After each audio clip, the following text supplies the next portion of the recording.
Dans le prochain épisode d'Ici tout commence, Célia veut empêcher Charlène d'obtenir son diplôme et Tom et Ambre demandent de l'aide à leurs camarades. Quant à Tony, il fait une crise d'angoisse en pleine livraison. Attention, les paragraphes qui suivent contiennent des spoilers sur l'épisode d'Ici tout commence diffusé demain soir sur TF1.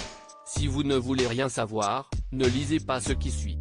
Mercredi 22 juin dans Ici tout commence. Célia veut empêcher Charlène d'obtenir son diplôme. Bon matin, Célia n'accepte toujours pas d'être en binôme avec Charlène pour l'épreuve de cuisine interpromo.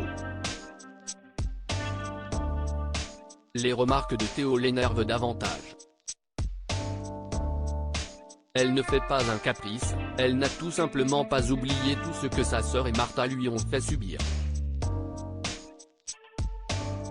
Son copain lui demande de faire un effort le temps de l'examen, mais Célia n'en a pas envie. En parallèle, Emmanuel, Charlène et Axel arrivent à l'institut.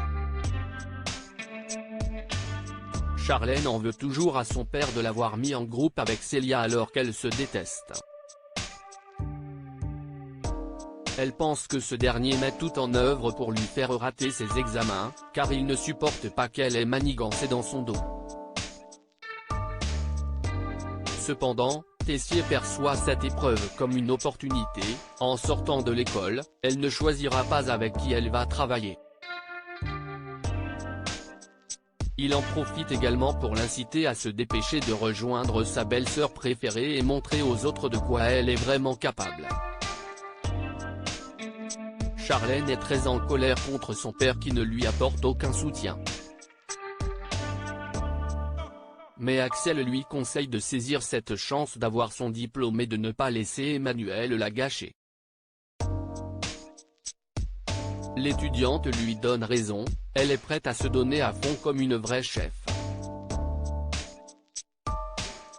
Un peu plus tard, l'épreuve interpromo est sur le point de commencer. Lorsque Célia arrive, elle pose ses conditions à Charlène, elle ne s'adresse la parole que pour parler de cuisine. Le chef Landiras et la chef Armand donnent les consignes aux étudiants. Pour cette épreuve, les groupes se verront attribuer la création d'une entrée, d'un plat ou d'un dessert. Ils ont 24 heures pour élaborer leur recette et la présenteront le lendemain à deux jurys, le premier constitué des chefs Tessier, Landiras et Armand et le second composé de clients du Doubla. Durant la période d'élaboration, les chefs attendent de la créativité et de la technique. Ils les évalueront également sur leur capacité à travailler en binôme. Les groupes commencent à réfléchir à leurs recettes, mais tous les binômes ont du mal à trouver un terrain d'entente.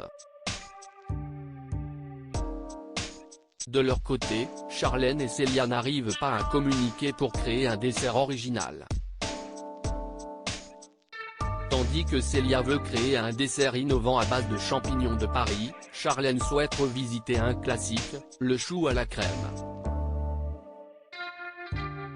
La fille Tessier trouve l'idée de sa belle-sœur trop excentrique et l'étudiante en deuxième année regrette le manque d'originalité de Charlène. La chef Armand leur conseille de faire un effort. Le ton monte entre les deux jeunes femmes. Célia n'apprécie pas la condescendance de son binôme, mais Charlène lui fait remarquer qu'elle pourrait prendre sur elle, elle joue leur année sur cette épreuve. Célia part discuter avec Elliot quelques minutes. Charlène lui demande de se concentrer et de venir l'aider. L'élève de deuxième année continue ses provocations et manque de respect à son binôme.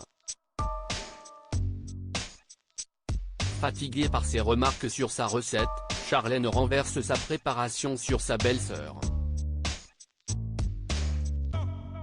Célia est à bout et prête à se battre. Elliot les sépare et à la demande de la chef Armand, sort avec son ami.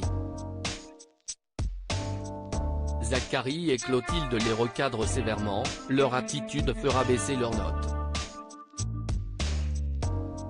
Dans les vestiaires, Célia est en colère et ne supporte plus Charlène qui selon elle la pousse à bout. Cependant, Elliot n'est pas de son avis, il pense que c'est elle qui provoque injustement son binôme. Il essaie de lui faire voir la situation différemment, mais en vain. Célia lui confie ne plus en pouvoir de la famille Tessier et de leur sale mentalité. Le jeune homme tente de l'encourager à mettre sa rancœur de côté pour le bien de l'épreuve, mais Célia souhaite empêcher Charlène d'obtenir son diplôme à tout prix et semble déjà avoir une idée. Tom et Ambre demandent de l'aide à Deva et Jasmine. Tom et Ambre rendent visite à Diego Xhac pour lui faire part de leur idée, créer une table d'hôtes qui accompagnerait leur maison d'hôtes. Ils trouvent leur intention très bonne et est certain qu'ils ont la capacité de la mener à bien.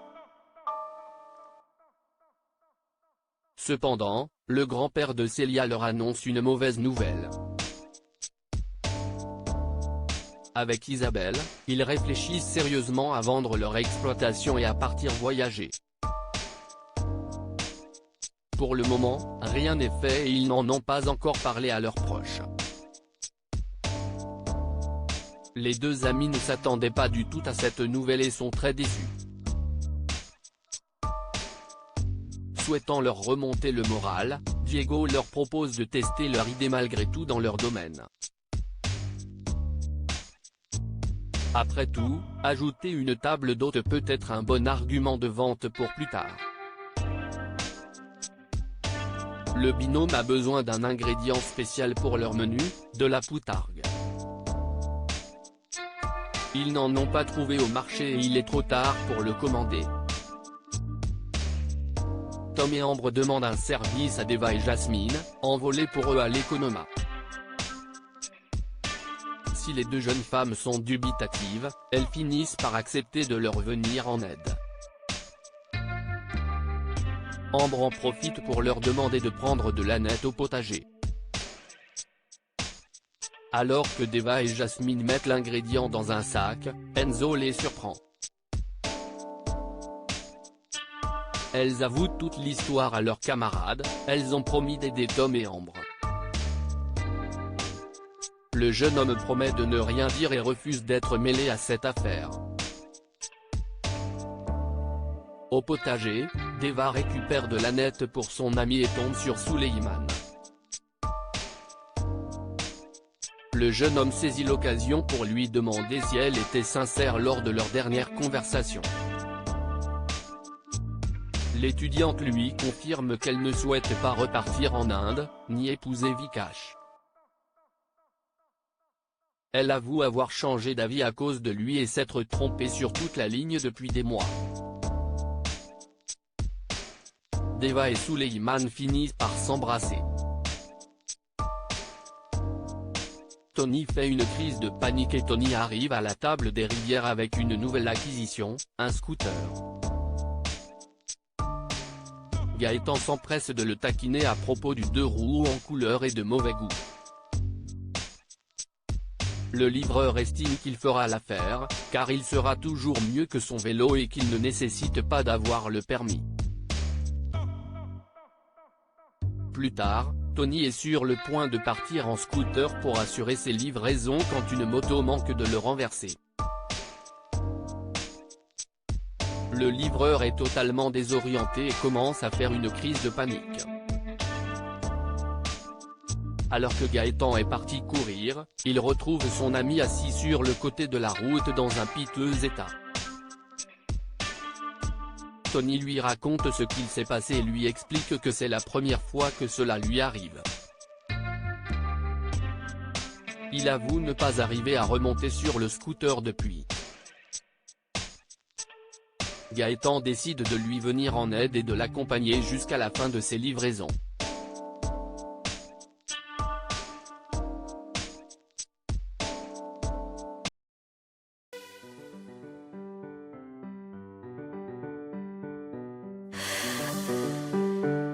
나 love just happened.